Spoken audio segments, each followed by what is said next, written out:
Welcome to presentation number 15 in our series Retrieving Romans, Paul's letter to the Romans. The title for this presentation is Retrieving Citizenship. How to be a citizen when you belong to a community of faith, and whether Romans has anything to say about that. Well, we might as well jump right in to read Romans 13 as a contemporary text. And here is a clip or a little bit of a video from the U.S. Attorney General, the previous one, or a few years ago, just a few years ago. I'd take a little bit of digression here to discuss some concerns raised by our church friends about separation of families. Many of the criticisms raised in recent days are not fair, not logical, and some are contrary to plain law. First, illegal entry into the United States is a crime. It should be, it must be, if you're going to have a legal system and have any limits whatsoever. Persons who violate the law of our nation are subject to prosecution. If you violate the law, you subject yourself to prosecution.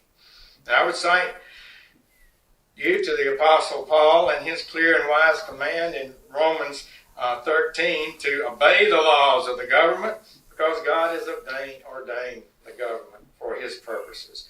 Orderly and lawful processes are good in themselves. Consistent, fair application of law is in itself a good and moral thing, and that protects the weak. It protects the lawful. Well, that's Romans 13 in a government context today. And just be sure, this is not the first time that a government official of various countries has invoked Romans 13 as an argument for obeying the government. So let us read it. Romans 13, 1 to 7. And these 7 verses, they have attracted so much attention through the years and have become one of the most contested passages in Paul's letters. Let every person be subject to the governing authorities, for there is no authority except from God. And those authorities that exist have been instituted by God. Therefore, whoever resists authority resists what God has appointed, and those who resist will incur judgment. That's how it starts. And here we can see, I have highlighted or circled here, no authority except from God, and here, instituted by God, and here, what God has appointed. So these are strong, strong affirmations. For rulers are not a terror to good conduct, but to bad. Do you wish to have no fear of the authority? Then do what is good, and you will receive its approval, for it is God's servant for your good. And here again, connection between the authority and God. But if you do what is wrong, you should be afraid, for the authority does not bear the sword in vain. It is the servant of God to execute wrath on the wrongdoer. Therefore, one must be subject not only because of wrath, but also because of conscience. And here again, the servant of God. So God is in this equation, as it were. And the last 2 verses, for the same reason you also pay taxes, for the authorities are God's servants, busy with this very thing. Pay to all what is due them. Taxes to whom taxes are due. Revenue to whom revenue is due. Respect to whom respect is due. Honor to whom honor is due. And again, here, God's servants. And this is the last one of those strong affirmations. So what do we have? No authority except from God, instituted by God, appointed by God, God's servant, servant of God, God's servants. This we find in a letter written to Rome by Paul. He is in Corinth, and this is during Roman imperial times, and he seems to be affirming the legitimacy of government and put God into it, as though God has a hand in the government that he has in mind here, that Paul has in mind. So our title now is to retrieve citizenship. Let's just take a step back. Our topic is to see what we can do with this text. What are its affirmations? What qualifications must we have? But I think my title is pretty good. Retrieving citizenship in the context of being a believer. So here is the citizenship, as it were. Here is the text at the center. And we have a local aspect, we may have a national aspect, and we may have a global aspect. Citizenship in a global community. So 3 levels: local, national, global. Let's see what we find, where this leads. The reactions to Romans 13, 1-7. Here, you open the mail, you read it, and now for the reactions, and they are quite striking or quite sometimes even amusing. Paul didn't write it. It was not in the original letter. It has been added later. It is an addition. That is one of the reactions, and actually quite a few scholars used to say that this passage doesn't really fit. It doesn't sound like Paul. But that view has diminished its impact and is not currently as influential as it used to be. The second one, I wish Paul had not written it. So Paul wrote it, but my, oh my, what a trouble, what a can of worms it opens up. So I wish he hadn't written it. And this one, well, Paul wrote it, but he didn't realize how it could be used. He just didn't anticipate how governments of various kinds would use and abuse this text. And then the fourth one, Paul wrote it. No denying that. But what did he mean? What kind of qualifications or interpretation do we need to have here? So those are some of the reactions. Now, why this one? Paul did not write it. Let's do that one first. So when did he write the letter? He wrote it during the time of Nero. So the Nero context of the letter is important. And the Emperor Nero ruled from 54 to 68, and we have estimated that Paul sent a letter in AD 56. So here are some of the from the CV of Nero, from his accomplishments, what made him quite an infamous ruler. He committed regicide, that is to say, he killed the king or he killed the emperor. He committed fratricide, that's his brother. Matricide, that's his mother. Mariticide, that's his wife. And then Holocaust, that's the burning of Rome. And then at the end, he commits suicide. So we have quite a record here of things attributed to Nero. And we have a question. How could Paul be so positive to ruling authorities during the reign of a bad emperor like Nero? That is the question. And this is why some people will say, why many scholars have said, Paul didn't write it. It just doesn't make sense. And so just to look at some of the things in the Roman context. Here is Nero. This is his adopted father, or the father who adopted Nero. This is Claudius, the emperor preceding Nero, who adopted him as his adopted son. And Nero will, with maybe his mother participating, arrange for the murder of Claudius. And then this is Nero with his mother, Agrippina, and he will at some point, and there is no denying that, he will arrange to have her murdered. And then here is Nero with his brother Britannicus, who was the full-blooded son of Claudius. He will arrange to have Britannicus removed. So Nero has a pretty bad track record, and there are good reasons to question why you would affirm government during such a bad government as Nero. Now, that is not the whole story, but these are the elements in the Nero story that makes for some questions or concerns about the passage.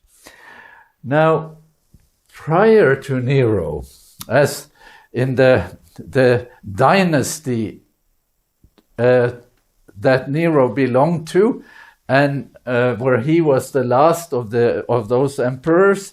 So it begins here, imperial Rome begins with Julius Caesar, who assumed imperial powers and is the father of imperial Rome here in BC 44. So he is the founding father, and he in some ways usurps power and becomes an emperor. He actually commits a coup d'etat. He is actually commits treason, you may say. But his adopted son, Augustus, he acted very quickly. When Caesar was murdered on the floor of the Senate, Augustus immediately stepped in and said, he is not committing treason. He is a martyr. So he makes Caesar to be looked on as a martyr, and he becomes the successor, the imperial successor, in a coup d'etat that was actually then quite successful. So this is Augustus as a soldier, and here later, because Augustus was had a very long reign, so later he represents himself not as a soldier anymore, but as a priest, as a kind of father figure, a very benign figure here. And we now have Augustus as king and priest. So this builds up a pretty attractive image, or it tries to make imperial rule look like a good idea, instead of republican system of government that they had until then. So, and here you create a myth. You create a myth of the Roman peace, the Pax Romana, where you have these triumphal arches as a symbol of power, where you have this altar of peace that was built by Augustus while he was still ruling, the altar of peace, and here is a detail from that. So there is peace, there is stability, and this is the detail. There is a kind of prosperity, fertility. It is a very benign system. And here are some details again. It's quite pretty actually, and quite attractive. And here is this is a detail from this altar, and here this is about 100 years later, 100 years after Romans was written. One of the deceased emperors here, Lucius Verus, he is taken in a chariot to heaven, because emperors, when they die, they go to be with God, and they become divinized. They become somewhat an object for worship. That is part of the paradigm here. So there is a religious tenor to it. This is government by God's providence. That is what the iconography and these artworks seek to teach you. So again, with this connection between earth and heaven, and the emperor going to heaven, we have this statement by Paul Sanker, who talks about the power of images in the age of Augustus. Listen to what he says. Most importantly, through visual imagery, a new mythology of Rome, and for the emperor, a new ritual of power were created. Built on relatively simple foundations, the myth perpetuated itself and transcended the realities of everyday life. And here is the clincher: to project onto future generations the impression that they lived in the best of all possible worlds in the best of all times.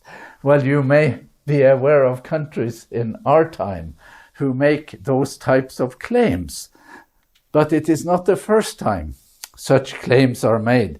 The Romans made that claim. The best of all possible worlds. Aren't you happy that you are a Roman citizen in the days of Paul? Well, is there a downside? Is there some sort of caveat here that you need to take into consideration? Yes, there is a myth. There is a propaganda message, and there is reality. And this is from Tacitus, who is the greatest of the Roman historians, and his dates overlaps barely, just a little bit with Romans. He was born the year Paul sent the letter. But this is how he looks at it. True, there was peace thereafter, bloody peace. So the notion of peace is by that criterion an illusion. And then we have Suetonius, who is also in those times a little bit later. And he is also a Roman historian who wrote a history of the emperors.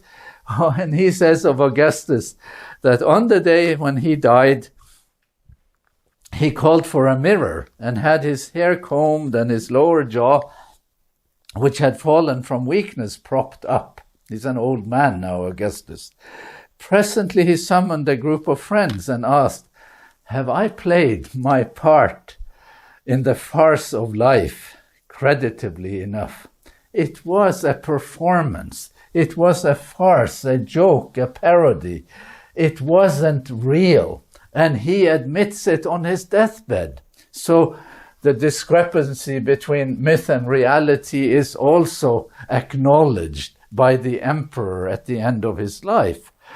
This is background then for Roman imperial reality, the political reality at the time when Paul wrote his letter.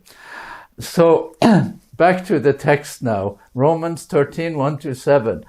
Which view of the authorities should we accept? So one of them is that Paul writes this passage, but he writes it as parody. He is actually writing something, and you should know. He expects you to know that he doesn't mean a word of it. It's all a parody. It's like me saying to someone, "I really think you are a genius." I really think you are a genius. But I actually mean, you are really an idiot. That's what I mean. But you say genius, and you mean idiot. Or you could say something that isn't quite as insulting as what I implied now. You can say something and intend it to be a parody. And you can say it in such an exaggerated way that everyone understands that you meant it as a parody. You didn't really mean it. Here is an illustration. Let's see if this works.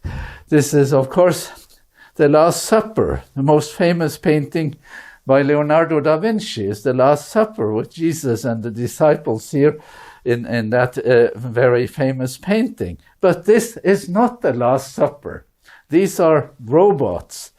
and of various kinds. So this is a parody of the Last Supper, but it is using that motif.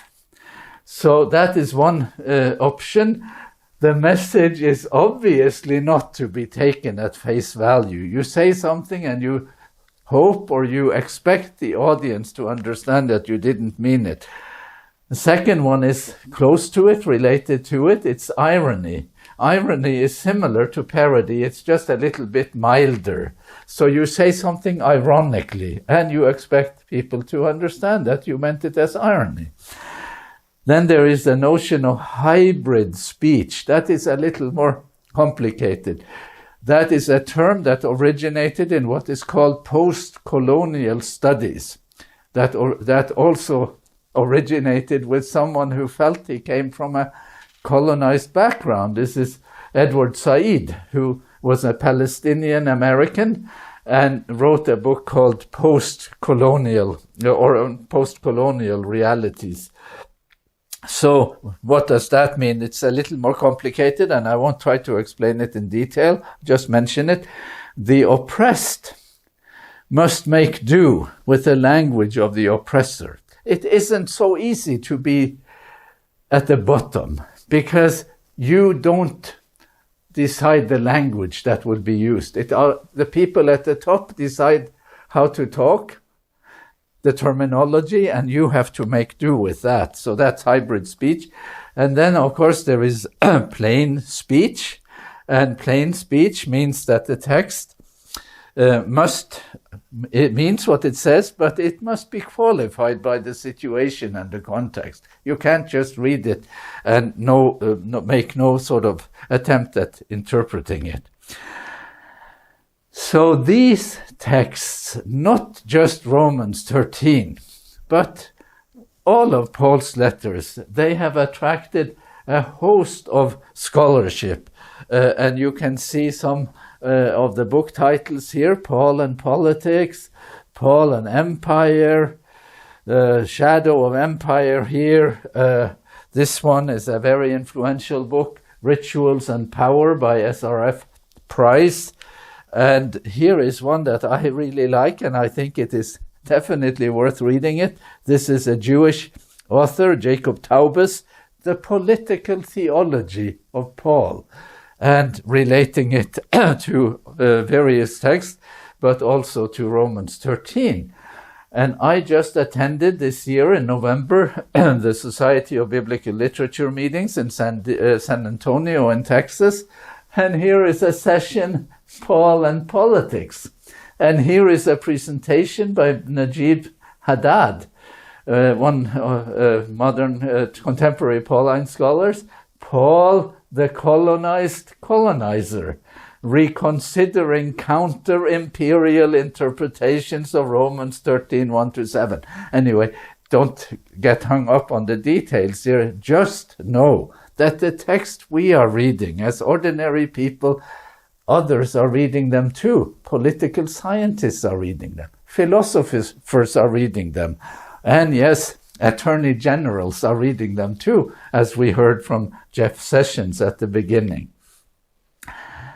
The vocabulary that Paul uses in Romans is in some ways a contested vocabulary. That is to say, Paul will have ownership of that vocabulary, but the same words are used by other people, by other entities, by government. So Paul talks about good news, Lord, Son of God, Savior, salvation, faithfulness, righteousness, peace, and wrath. That's his vocabulary for his message. But that is also the vocabulary of the Roman Empire. They present, or it presents itself as a bringer of good news, Son of God, that's the emperor, Savior, emperor, salvation, faithfulness, righteousness. All of those words also are claimed by the emperor. But this is now to getting a little closer to what I think we should say here. So, while it is true that the Roman Empire laid claim to gospel vocabulary, this vocabulary is also the vocabulary of the Old Testament. So that is another claimant. And then, this is my view, it is far from certain that Paul took the Roman claim seriously enough to bother contesting it. Now, he knows about it, he uses those words, and yes, you might say that he does contest it, but here is what I think is a bit more likely. It is far from certain here that he has the Roman claims as the main thing, but it is certain that he saw the Old Testament vocabulary, that what God will do, righteousness, peace, faithfulness, that vocabulary is actualized in his message. That is, in my view, more likely. So let's look at this again. Here is the explanation for my terms: parody, irony, hybrid speech, and plain speech. And I will now just delete that one. I don't think it works. It isn't parody. And it isn't irony either. That those options do not work. They do not have sufficient explanatory power for this passage. So here then to the one reading we are left with, reading Romans 13, 1-7 as plain speech. And this is my first point, that a plain reading does not absolve the reader of the need to consider the situation Paul addressed. It's not like Paul writes a blanket check for government and says that whatever a government says, you have to do it.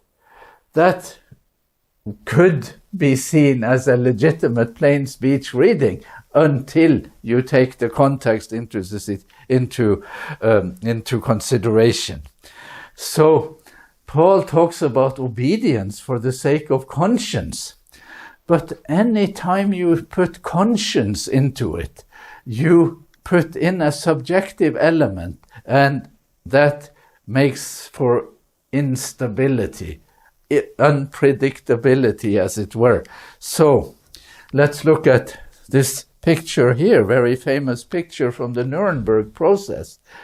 This is Hermann Göring, one of the leading Nazi on trial in the Nuremberg process. He was sentenced to death, and he committed suicide before they could execute him. All of these people said, "We just obeyed orders. We just did what the government told us to do." And the Nuremberg process said, "No way, Jose. That you're not going to get away with that." They did not accept that you can claim obedience to authority as an explanation for your behavior. So let's look at another picture that from a similar context. So this one, I will make it a bigger one, and I like this person. You see, this is from 1936. This is during the heyday of the rise of Hitler's popularity in Germany. And you see all these people giving the Nazis salute. All of them, except this man here. He just stands like this. He's a dissident. He cannot fathom why in the world are these people so fond of Adolf Hitler. What is it they admire about him? That's what his body language seems to suggest. So he has been seen as a hero afterwards, and he certainly is a hero in my eyes. And yes, his conscience, he could invoke Romans 13 and say, "I'm obedient," and conscience is playing a role. And conscience is also an element in human affairs that may decide to withhold obedience. So let's just go back to this one. Here, they have outsourced their conscience to the government, and they claim that as a reason for their conduct. Here, this man doesn't outsource any such thing. he will decide himself what he will obey, as it were. And is there legitimacy for that in Romans 13? I think there is. So this is from that presentation that was given in San Antonio this fall. Paul, the colonized colonizer. So to be subject to, as the author says, to be subject to or to be submissive to the government is not like you do everything the government says, but you try to fit in. You realize that the government is in some ways, it could even be quite a monstrosity, but you try not to make noise, as it were, and surely the believing community in Rome was a very vulnerable community. Now here is another presentation from the same meeting in San Antonio, and I really think he moved the ball forward significantly. Robert Mason, I talked to him and he shared his paper with me. Ruling authorities, he says, may refer to the local municipal authority in Rome rather than the imperial authority. It is not the emperor at the top of the pyramid that is Paul's main concern. It is the law enforcement in the city. And that is a very good thing, to have police, to have fire department. So Paul urges compliance with local authorities, as it were. So rather than the imperial, rather than the imperial authority, so he might be referring to the city police force and the fire department. That circumscribes the notion of authorities to which you should submit.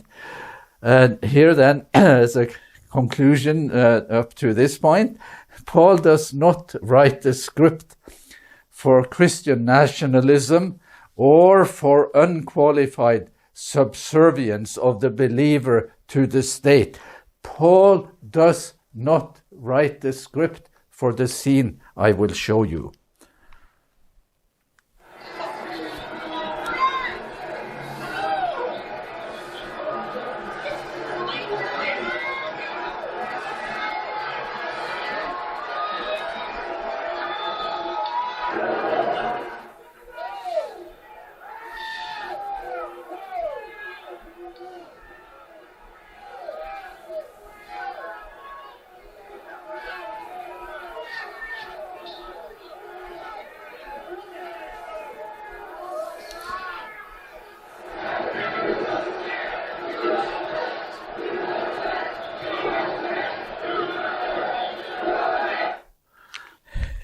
Well, what do I say after this? I hope I am not perceived as though I made a controversial statement. And I hope I am not seen as though I made a statement exceeding what the text in Romans 13 will say about how to behave as a citizen, as a believing citizen. But we are moving ahead now. There is a globe with many nations, and here is an earth. And we are now about to contemplate or to consider citizenship in a global sense, in a global community. And for this, I will use Thomas Hobbes, who was a British philosopher, and he wrote a book called Leviathan, that had the subtitle, let's see if I can get it here, Thomas Hobbes. These are his dates. He died in 1679, and he lived through the British Revolution, that period of time when Britain had suspended its monarchy for about 10 years. And the title of his book is Leviathan, on the matter, form, and power of a commonwealth, ecclesiastical and civil. So why do I relate this to Romans? Because Thomas Hobbes does. Because many thinkers after Paul looked at what he said in Romans and considered that in relation to their own concept of government. So Thomas Hobbes, he will say that human beings, if they are left without a government, you just have to pray for mercy. Human beings are hostile to each other. They will prey on each other. They will take advantage of each other. If you don't have a government, and agreement among the citizens how to relate to the government, you will have chaos. You will have problems. So he says humans in a state of nature are dangerous. And Leviathan is a restraining element. Leviathan is government. That is a power to make us behave in a more civil way to each other. And in my hearing, I hear Paul agreeing with Thomas Hobbes to a point, that he is in some ways, if you decide to relate it to politics in this way, Paul says there is no authority except from God, and those authorities that exist have been instituted by God, and they have been instituted for our good. That some kind of order there has to be, and in a society without government, without police, without a fire department, we will be much worse off. That seems to be an affirmation here. Well, fast forwarding now, and I realize these are big topics, and I spent lots of time when I wrote my commentary immersing myself in this. I think it is very interesting. I think it is very important. I'm sorry I cannot give or devote as much time to it as we might wish to. Here is Carl Schmitt. These are his dates. He lives through as a German political philosopher during the days of Hitler. And he wrote many books. He is considered the greatest political philosopher of that time, of that period. And even today, he is considered great. He wrote a book called The Concept of the Political, Constitutional Theory, The Crisis of Parliamentary Democracy. That is the time in Germany when Hitler comes to power, 1920 to 1930. Hitler comes to power in 1933. And the government is falling apart. And there is parliamentary democracy, but it doesn't do any good because everyone is against everyone else. There is no coherence. We need a stronger central power. That's what he will say. And here you can see how this relates back to others. The Leviathan in the state theory of Thomas Hobbes. So he is anchoring his ideas in Hobbes' concept of the state. And Hobbes is aware of Paul's concept of the state. Can you follow me? Here, one more book, Political Theology. 4 chapters on the concept of sovereignty. All of this from Carl Schmitt, who actually in those turbulent years ends up supporting Adolf Hitler.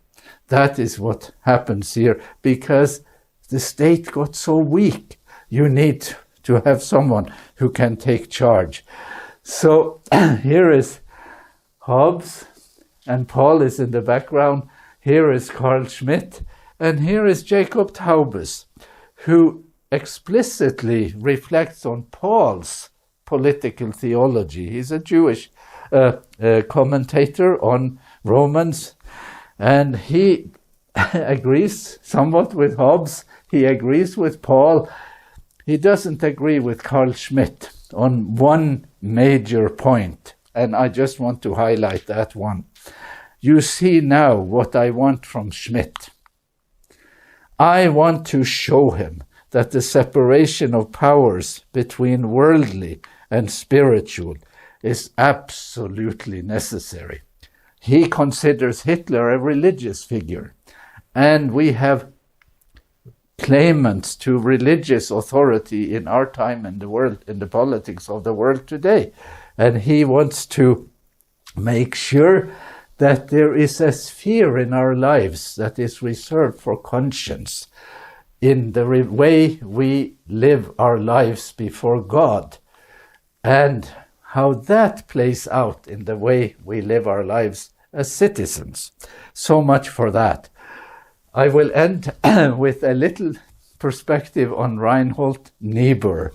Reinhold Niebuhr was another German who came to America and was a significant intellectual voice in America for decades, and was a Person of the Year in Time magazine. And here is what Niebuhr will say. Citizenship is my headline here. Citizenship according to Paul's letter to the Romans. Listen to this.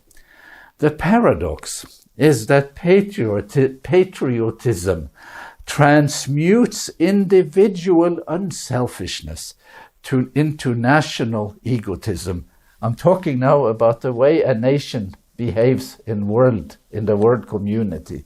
So I, as a citizen, I devote my loyalties to my country. I love my country. But the more unselfish I am in relation to my country, the more selfish my country might end up being in the affairs of the world. It's not a small problem. Individual unselfishness becomes national egoism. It therefore becomes the vehicle of all the altruistic impulses and expresses itself on occasion with such fervor that the critical attitude of the individual toward the nation and its enterprise is almost completely destroyed. My country, right or wrong, my country. That is the idea. The unqualified character of this devotion is the very basis for the nation's power and the freedom to use the power without moral restraint. So you have loyalty from the citizen, from the individual, to the country, but the country can create havoc in the world. And we now, assembled here today are issuing a new decree to be heard in every city, in every foreign capital, and in every hall of power. From this day forward, a new vision will govern our land. From this day forward, it's going to be only America first. America first.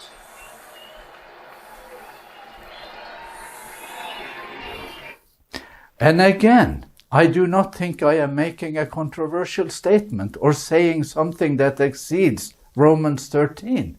I am actually just reflecting on what Reinhold Niebuhr says, that you have unselfish citizens enabling selfishness on the part of the country of which we are citizens. And that could be a big problem. Again, it does not seem to me that Romans 13 writes that kind of script. And just to walk back something here, it's not like what this particular president says has not been implied by all the presidents preceding him. The notion of national unselfishness is not a common concept. Again, from Niebuhr, the unselfishness of individuals makes for the selfishness of nations. That is why the hope of solving the larger societal problems of mankind, merely by extending the social sympathies of individuals, is so vain. It's not going to happen. What lies beyond the nation, the community of mankind, is too vague to inspire devotion. And one more, this is my last one from Niebuhr, and those are, you can see his dates here, and he is an important person in thinking about these things. Since the class character of national governments is a primary, though not the only cause of their greed, present international anarchy may continue until the fear of catastrophe amends or catastrophe itself destroys the present social system and builds more cooperative national societies. There may not be enough intelligence in modern society to prevent catastrophe. That's Niebuhr. it's a relevant topic we have here. And here are some conclusions. Romans 13 in 3 dimensions. Romans 13, 1-7 is best understood as citizenship in relation to local authorities. I think that is the preferred interpretation. Local authorities, while also mindful of recent turmoil in the community of faith. I said at the beginning of my series that the Jews were expelled from Rome under Claudius in AD 49 because there had been turmoil in Rome. So Paul can say you need to behave yourself, and he can urge them to say that behaving peacefully in relation to government is something God wants you to do. But the passage offers no encouragement to a Christian national project or a Christian nationalist agenda. The believing citizen belongs to a global fellowship. We are belonging to a global community of faith. That was the character of the Christian movement from the beginning. In that global fellowship, ethnicity and notions of us versus them are cancelled. That doesn't work for the conceptions we have in these letters.